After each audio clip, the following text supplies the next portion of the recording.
बड़ा दिन के बाद हम यूट्यूब पर लाइव अपने संबंध के बीच आ रहल बनी। आज एगो भजन से सेवा बा। ये प्रोग्राम बंद भइला के बाद बैठकी में एगो गाना सुनावे जा रहल बनी।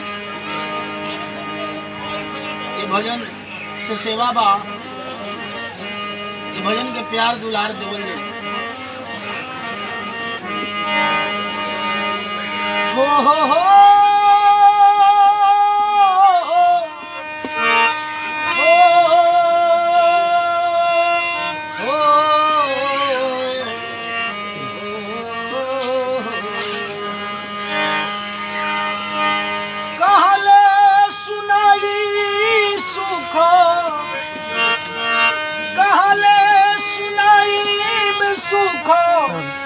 अरे ससुरा के गोरी रे सजना हमरो चांद होए हम हई चकोरी रे सजना हमरो चांद होए हम हई चकोरी रे।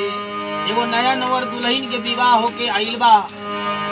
आज जब ससुरा से नहिरा गइल बाड़ी तो सखी लोग पूछता कि ये सखी तारा ससुरा के समाचार पूछे। वह लड़किया कहतिया कहले सुनाई हो सखिया रे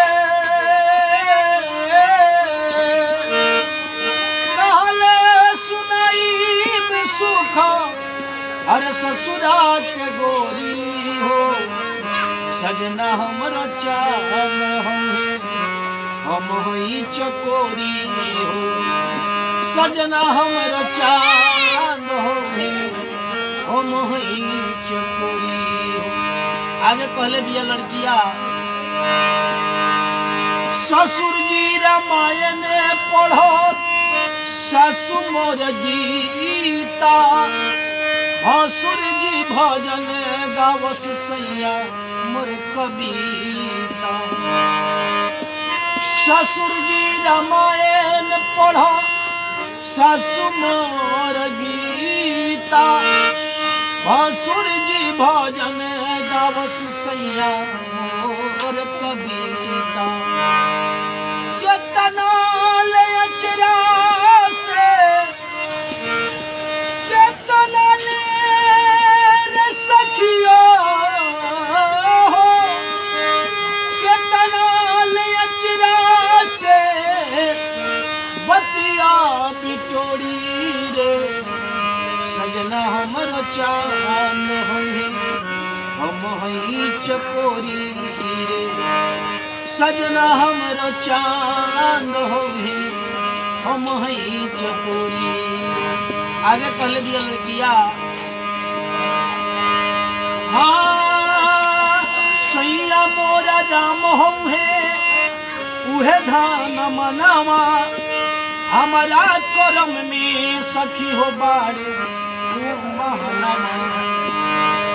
सैया हमरो राम होए उहे धान मनवा हमारा करम में हो बारे रे महनवा।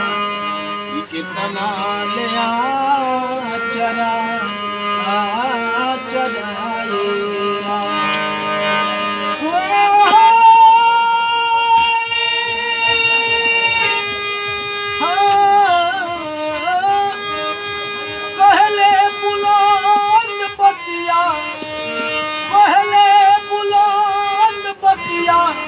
दिलवा के खोली रे अरे सजना हमरो चांद होए हम हई चकोरी रे। कहले सुनाईब सुख कहले सुनाईब सुख ससुरा के गोरी रे सजना हमरो चांद होए हम हई चकोरी रे सजना हमरो चांद होए हम हई चकोरी।